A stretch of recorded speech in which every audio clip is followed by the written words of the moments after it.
Well, my new book is out, Epigenetics, and the subtitle is The Death of the Genetic Theory of Disease Transmission, The Death of the Genetic Theory of Disease Transmission.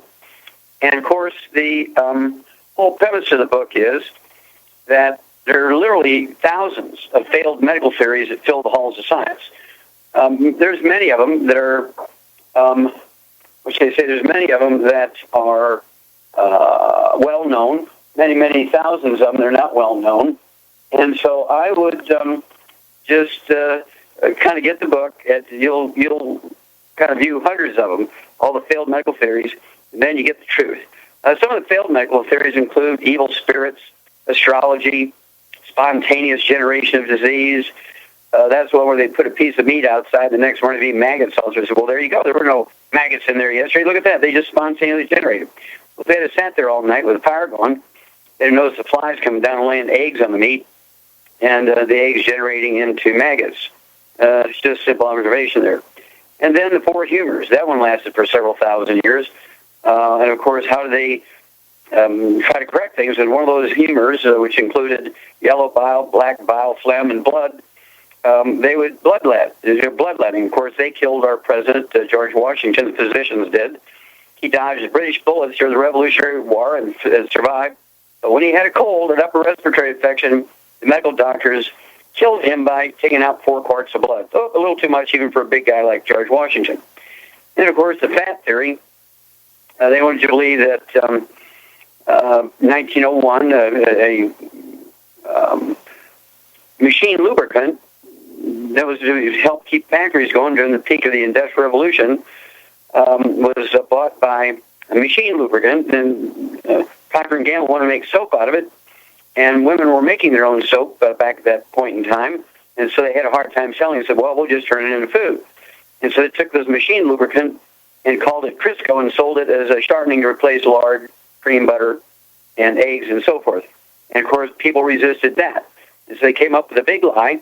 They paid the American Heart Association, I think it was 1908 or 1911, they paid the American Heart Association, then a ne'er-do-well kind of a group of guys sitting around drinking wine, a group of guys without a specialty, and we gave them $1.7 million to endorse Crisco as a healthy fat, and they killed more people than the Nazis have over the years with their margarines and Crisco and so forth. Now, obesity is another one of those things. They want you to believe that obesity is a disease of a lack of exercise and eating too much. Well, we know it's a simple nutritional deficiency. I want you to get a hold of the book called The Hell's Kitchen. In Hell's Kitchen, of course, the subtitle is The Cause, Prevention, and Cure of Obesity. It also discusses type 2 diabetes and the metabolic syndrome. And all this is in the book Epigenetics, The Death of the Genetic Theory of Disease Transmission. So what does epigenetics mean? Well, epigenetics, of course, is the science where we know that genes and DNA and RNA need cofactors to work properly. We're talking about things like diabetes. Diabetes is one of those failed medical theories because they want you to believe it's genetically transmitted, simple deficiency of a trace mineral. And then, let's see here, the genetics thing is gone. That's actually gone. Last year, just about a year ago, March of 2013, one of the guys, Francis Crick and James Watson at the Salk Institute and UCSD, University of California, San Diego, March 22nd, 2013, came out and said that all the experiments they've done in genetics have been irrelevant. Because even though they've mapped out the human genome in 2003, they said, oh, we have a problem here because we haven't cured anything over all these years, 60 years, with genes, genetically engineered proteins. We haven't prevented any disease or cured any disease because it's all been irrelevant. These diseases such as diabetes and obesity and heart disease are not due to genetics. It's actually due to chemistry, problems with chemistry, biochemistry, nutrition. Of course, there's not, and then the fat theory, cholesterol, solid fats, and so forth. There's a single heart disease is caused by, or cardiovascular disease is caused by cholesterol or saturated fats. It's actually caused by, for instance, congestive heart failure we've known since 1772 is caused by a deficiency of the single vitamin. Cardiomyopathy heart disease is caused by a deficiency of the single mineral, selenium. Coronary artery disease is caused by eating free radicals, such as fried foods and processed meats and oils and so on. And then the thrombotic stroke and coronary thrombosis, blood clots in coronary arteries, is not caused by cholesterol, but caused by a deficiency of omega-3s, or a ratio problem between omega-3, 6, and 9. That's one of my 8 lawsuits against the FDA to prove that was true, and I prevailed in federal court. So once you get a hold of the book, Epigenetics, the Death of Genetic Theory of Disease Transmission, so you know what's going on here. Save yourself and get the book, Epigenetics, the Death of Genetic Theory of Disease Transmission. Now, here's kind of an alert thing. This is one of those alerts. The alerts goes like this. Java Fit Coffee is... Java Fit Coffee, of course, is organic, and it's half the cost of Starbucks. Get your own coffee, Java Fit Coffee from Youngevity. We'll be back with more Truth, Justice, the Youngevity Way on 10 Doctors Don't Lie for these messages. Okay, Doug, what pearls of wisdom you have for us? Well, I thought we'd talk a bit about, there's a lot of these words that kind of crop up, like no trans fats and things like that. I've got an ABC News story here, headline, 7 health buzzwords and what they really mean. Say, get the facts about reduced fat and made with real fruit. They say this new study, it's all too easy for food labels to mislead consumers about products and their nutritional worth. So these buzzwords create a health halo that implies a food is better for you than it actually is. This all according to Temple Northrup, a assistant professor at the University of Houston's Jack J. Valenti School of Communication, and he's the lead author. This was published in Food Studies, which is an international journal. And they say the report in the American Journal of Clinical Nutrition found that consumers pay a premium for, quote, organic products they think are healthier. They say it isn't always the case, though. By law, the term organic means non-essential pesticides and fertilizers were not used in the harvesting process, but it doesn't mean superior nutrition or fewer calories. This all from the Environmental Working Group. And another one, multigrain. They say multigrain products go through an intensive refining process, strips them of the bran and the germ from the grain, taking most of the nutritional value along with it, and adding that many of these products use added dyes and flavors to make it appear more natural. The term whole grain can be misleading as well. As they say, canned pastas labeled a whole grain contain little nutrition and up to 30% of the recommended daily sodium intake per serving. Gluten-free, and they say some protein found in grains like wheat, barley, and rye. Gluten-free products contain no gluten, but many sometimes have added sugar and fat to create a pleasing taste and texture, according to Northup. Says about 1% of the population has celiac disease, a condition where the body cannot process gluten. And they say antioxidant supports immunity, according to Mark Jackson, director of Centers for Science and Public Interest. Says these terms create the impression that a product is healthful and might even prevent illness. And he says since virtually every nutrient supports immunity, Jacobson says the term is essentially meaningless. And they go on to say made with real fruit. Question is how much real fruit? Full serving of product might contain only a few drops of real fruit. And when a product makes a claim, consumers can be fooled into thinking the food has at least some of the same benefits as whole fruit. And then they go on to talk about reduced fat, low sugar. Say original versions of many of these products had that have fat or sugar reduction were high in these ingredients to start with. Reduced levels may be better, but still unhealthy.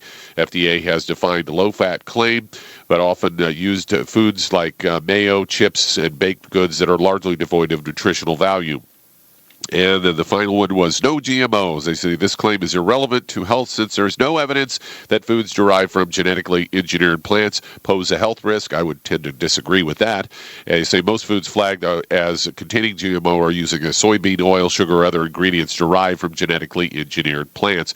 As far as that last one goes, Doc, I do know that I saw some research where they did a blind study and they gave a GMO grain to some hogs in a feedlot, and they also gave a regular grain to other hogs, and those feeding did not know which hogs got what. The one, as it turned out at the end of the study, they found the ones that had gotten the GMO grain, actually, when they butchered them and looked at their stomachs had all kinds of blisters, and the feeders also said that those lots of hogs had seemed irritable and uncomfortable throughout the whole study process. So once again, they get part of it right, get a lot of it wrong. Yeah, they made that left-hand turn again, and that's why we actually acquired and merged with Go Foods. They're 25-year shelf life, freeze-dried. These are completed meals. They're raw materials to make your own pancakes and bread and so forth with the recipes and everything. Really good foods, 25-year shelf life. They're all non-GMO. All of them are non-GMO. They're all MSG-free. They're all organic. And half of the offerings are gluten-free. Okay, Doug, let's go to callers. All right, let's head to Atlanta, Georgia. And Jenny, you're on with Dr. Wallach. Oh, Jenny, you're on. Thank you so much for going on TV. That's the only way I would have heard about you. Well, thank you. How can we help you? I was in an accident, and it cracked my pelvis. When I was in the hospital for 2 weeks, I had to go by their way. When I got home, I started taking the tangy tangerine and the OsteoSX. During that time, I was also on a blood thinner. I ran out of those during the prescribed time, and then I had blood clots develop in my legs, and 2 of them hit my lungs. 1 hit each one of my lungs. I went back into the hospital. They put me in intensive care. They told me, if you can survive for the next 12 hours, you'll be okay. I'm like, oh, that's great. Thanks for telling me that. And then after that, they sent me home, and I'm now on Coumadin. I kept asking them, is there an option? I don't like door number 1. I don't like door number 2. Is there a door number 3? They didn't have an option. Do we have an option? Of course. Now, first of all, what I want you to do, we can continue taking the Beyond Tangerine and the OsteoX Plus, which are going to help accelerate the healing of your pelvis and the trauma, the fracture. But also, you need to add to that the EFA Pluses. Okay? You want to get the EFA Plus is all part of the Healthy Start Pack. The Healthy Start Pack consists of the Beyond Tangerine, the OsteoFX Plus, and the EFA Pluses. Now, these are omega-3 essential fatty acids. They're designed to prevent blood clots. What concept? How much do you weigh? I weigh 180. Okay, well, I want you to have 2 healthy start packs per month, 2 healthy start packs per month. That'll be 1 ounce of the OsteoFX Plus at breakfast and dinner, 2 scoops of Beyond Tangerine at breakfast and dinner, 3 of the EFA Pluses at breakfast and dinner, and then, because you already have had blood clots, I want you to get 2 bottles a month of what we call Nightly Essence. Nightly Essence is a blend of enzymes. In your case, the most important one is nattokinase. And nattokinase actually is legendary for dissolving blood clots. So I want you to take 3 of those Nightly Essence capsules at breakfast and 3 at dinner time, or actually you can take it at bedtime with a glass of water. And that's going to support and promote healthy blood flow through obstructed arteries and support and promote healthy resolution of blood clots. Okay, Nightly Essence, 3 in the morning, 3 at bedtime with a glass of water. Then, of course, you want to stay away from bad stuff. That includes fried foods, processed meats, deli slices, sandwich meats, sausage, ham, bacon, bologna, salami, pastrami. You want to stay away from oils. That means no coconut oil, absolutely no olive oil, no margarines, mayonnaise, salad dressings, cooking oils. And then call us every couple of weeks. Let me know how you're doing with the change in diet. You're going to lose a little bit of weight. And we'll walk you through this. Call me every 2 weeks, Jenny. We'll be back after these messages. Let's head to Fort Collins, Colorado. And Susie, you're on with Dr. Wallach. Well, Susie, you're on the air. Thank you very much for taking my call. Yes, ma'am. We're new to longevity. Thank you. And our question has to do with the family dog who's 12 years old. He's a black lab in Shar-Pei, and he has just recently been diagnosed with paralysis of the larynx. And so what we're trying to do is try to find some sort of natural remedy to keep him comfortable. Okay, what are you feeding him? He has a dry dog food that is something that we get through, I think, Walmart it is. I'm sorry, I don't have the bag.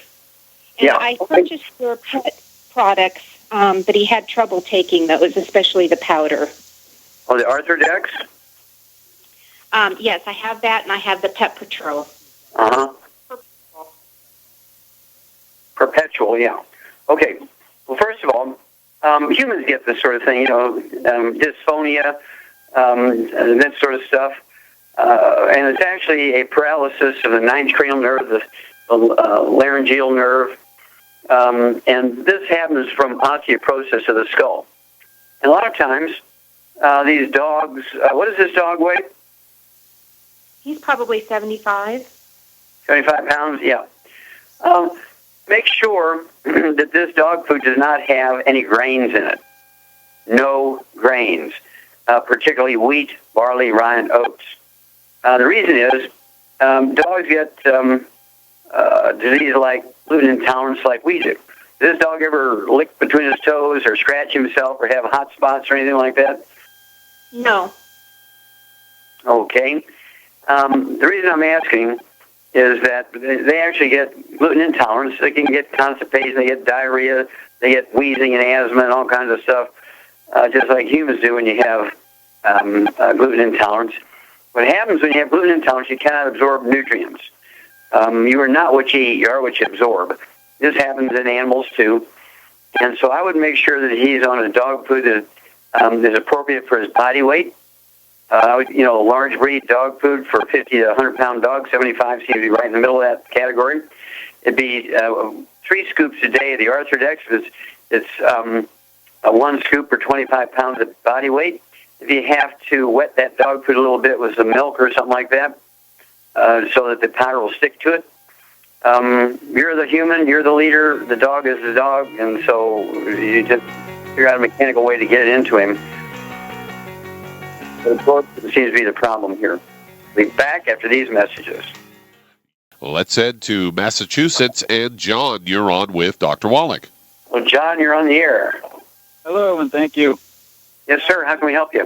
Yeah, with my health challenge, I have to get to the 100,000 ORAC antioxidant daily. So I've been doing the Cell Shield TQ and Triple G chocolate, and also I've been doing cocoa powder, and pecans supposed to be really high in antioxidants. Anyways, as I was doing that, I came across something, the word phytates, and I understand there's good things about them and some bad things. Some of these things like cocoa powder and pecans and chocolate have phytates, and they're antioxidant, but they also affect the absorption of minerals. So my question is, how do I, if I'm trying to get 100,000 antioxidants daily, and you're supposed to separate so much time before you take your minerals, otherwise you won't be absorbing them. So I'm trying to figure out how to go about getting these things in me without blocking the minerals when I take my supplements. Sure, your priority is to take your 90 essential nutrients with meals, okay? And then the ORAC points, I would take 2 hours before meals. I would take them an hour after meals, that sort of thing. Take them before you go to bed, which is 2 or 3 hours usually after dinner. And so you just have to do a timing thing. Now, to me, the best complete information on phytates is in Chapter 11 of the book, Rare Earths Forbidden Cures. Rare Earths Forbidden Cures, Chapter 11, really gives a complete look at phytates, the pluses and minuses, because there's always pluses and minuses, right? And phytates, if you just live on nuts, fruits and nuts, you're in trouble because of the phytates, because they do bind on to nutrients, particularly minerals, farm compounds. They're unabsorbable, and you don't have any system to break them apart. So it's imperative that you minimize that. Now, I do have to tell you that deer and pigs, wild pigs and rats and so forth, they have the same problems we do, and yet they do very well. They do have a little bit different digestive system, the deer, but rats and pigs have the same digestive system we do. And by timing, and I mean, they're totally ignorant of it, just by timing, though, by accident, they get to absorb their minerals. And so it's a matter of taking your calculated dose of your 90 essential nutrients, break it up in half. You weigh around 200 pounds, give or take. Take half your calculated dose at breakfast, half at dinner time. You can take many of your antioxidants at lunchtime. and it won't interfere with your supplement program because you're supplementing 4 or 5 hours earlier than that and 4 or 5 hours after that. And so that's kind of how it is. Just separated time and read that chapter 11 in the book, Rare Earths and Cures, and you will answer all your questions about phytates. Thank you for the great question, John. Okay, Doug, let's go to callers. Let's head to Virginia. And Philip, you're on with Dr. Wallach. Hello, Philip, you're on the air. Oh, thank you, doctor, for taking my call. Yes, sir. I've been taking the Mighty 90 for 3 months now. Then I was on television, and they were talking to Benny Hinn, and you said you were able to cure the severe asthma of her daughter. I got asthma too. I want to know, how can I have that? Where can I buy it? Okay. Yeah, and we're kind of reluctant to use the cure word. We can get rid of it. And if there's a cure involved, God's doing it, right? But basically, when you have asthma, it's a secondary disease. It's not a primary disease. It's a secondary disease to a gluten intolerance, which causes you to malabsorb or not to be able to absorb efficiently the nutrients necessary to prevent asthma. Okay, and so what do you weigh, Philip? Right now I'm 230. Okay. How tall are you, sir? Only 5'7". Okay. Okay, well, you're taller than me if you're 5'7", okay. And so at 5'7", I'd like to see you weigh 160, 170 max. So you do need to lose about 70 pounds. And so here's what I would do. I would have you take, get rid of all the bad stuff out of your life. No gluten, no wheat, brother, rye, or oats, absolutely no fried foods, no exceptions, absolutely no oils. That means no coconut oil, no olive oil, no margarine, mayonnaise, salad dressings, cooking oils, no processed meats with nitrates, nitrites. It means absolutely no deli slices, no sandwich meats, no sausage, ham, bacon, bologna, salami, pastrami, pepperoni, and jerky. And then, but also, you got to go by body weight here. And so, as a supplement program, I would take, 2 of the healthy brain and heart packs per month. That's 1 full dose or 3 of the selenium at breakfast and dinner, 1 ounce of the OsteoFX Plus at breakfast and dinner, 2 scoops of the Tangerine 2.0, especially 2.0 at breakfast and dinner, 3 of the EFA Plus at breakfast and dinner, and 3 of the EFAs at breakfast and dinner. And this is going to give you all the nutrients necessary to prevent and reverse asthma, but you have to be able to absorb it. So the diet changes are as essential as the supplement program. And call me every 2 weeks. I want to know what you are eating for breakfast, lunch, and dinner. I want to know your weight. If you want to lose weight faster, you can throw in 1 bottle a month of the ASAP, as slim as possible, as soon as possible. Put a dropper full under your tongue 30 minutes before each meal. And after a couple of days, you will begin to lose a half a pound to 2 pounds a day. It's not unusual to lose 60 pounds in 45 days, 140 pounds in 100 days. We do this thousands of times a month. We have a huge following of people who do the ASAP program. We're very, very successful at it because being overweight is actually due to, again, mineral deficiencies. And these can be just an overt mineral deficiency because the food you're eating doesn't have them in there. Or even if you're supplementing, if you are gluten intolerant and you're eating gluten, wheat, barley, rye, and oats, it changes your intestines so you cannot efficiently absorb these nutrients, and you're going to get all these deficiency problems, including asthma. And so, it was Pastor Creflo Dollar's daughter in Atlanta, Georgia. She was in big trouble, severe asthma, not responding well to medical treatments, and in 2 weeks, praise God, she was cured using God's stuff. I didn't cure, but that's the program. The 90 essential nutrients and a gluten-free diet. Thank you so much for the great question, Philip. Give me a call every 2 weeks. Let me know how you're doing. I don't care if you've had asthma for 70 years. It'll go away. Okay, Doug, let's go to callers. Let's head to the Virgin Islands. And Charles, you're on with Dr. Wallach. Well, Charles, you're on the air. Thank you for taking my call. Yes, sir. I listened to your interview with Benny Hinn. Okay. About a man with dialysis. Yes, sir. Well, I'll tell you what, we got to run for these message moments here. So if you would please, sir, hang on. We'll be back with you and answer the dialysis question after these messages.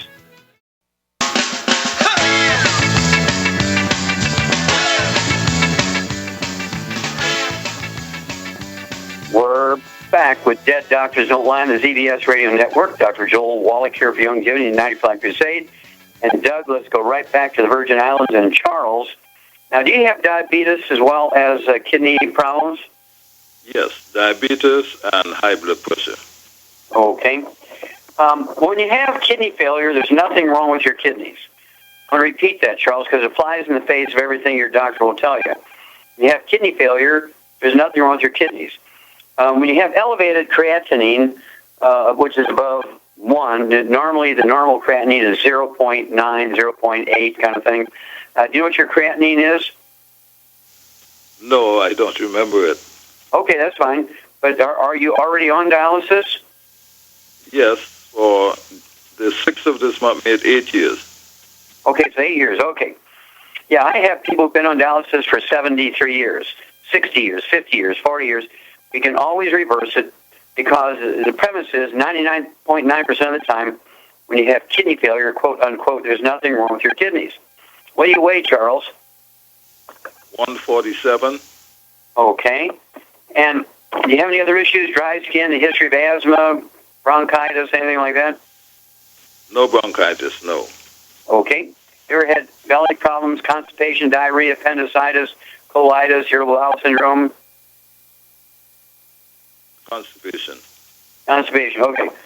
Yeah, okay. Yeah, you have a gluten intolerance. I want you to give up wheat, barley, rye, and oats. No wheat, barley, rye, and oats. If I go too fast, I apologize. I only have a few moments here. So no wheat, barley, rye, or oats. Absolutely, you have to give up all fried foods. Absolutely, you have to give up all oils. That means no olive oil, no coconut oil, no margarines, mayonnaise, salad dressings, or cooking oils.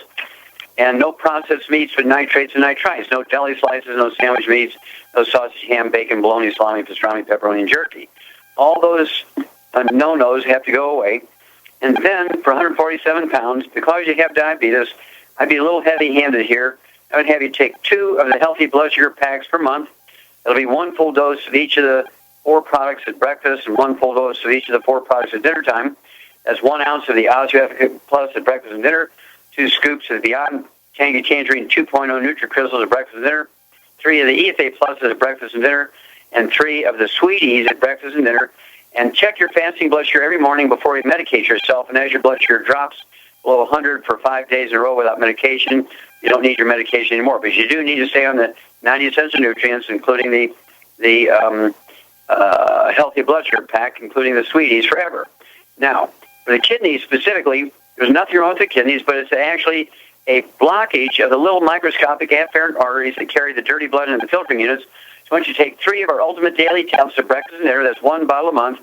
And the Ultimate Daily tablets are designed to support and promote healthy blood pressure levels. They're designed to support and promote healthy blood flow through obstructed arteries, including in the brain for vascular dementia, in the eye when you have glaucoma, coronary thrombosis or blood clots in the heart, and then, of course, when you have kidney failure, quote unquote, it usually means that your our little microscopic arteries 1,000 times smaller than the diameter of your hair are plugged.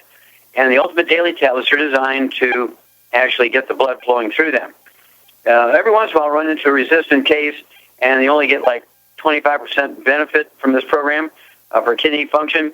And then we have to throw in what we call HGH, which will further dilate the little microscopic arteries that usually deals with. But 99% of people don't need to do that. So call me every couple of weeks, Charles. Give me an update. I want to know your creatinine levels next time your doctor does it. I want to know your blood pressure when you call. I want to know your weight. And I want to know your urine flow and all that kind of stuff. Let me know your blood sugar levels, your A1C hemoglobin when they run it, and we'll walk you through this whole thing. Okay, Doug, do we have any more time? We're just about done. That answered that. Well, thank you, buddy. Great testimonies and questions today. Shara was out giving tours to people today, and so apologize for her for not being here. But we had Doug and Billy doing their usual great job. God bless each and every one of you. God bless our troops. God bless our Navy SEALs. And God bless America.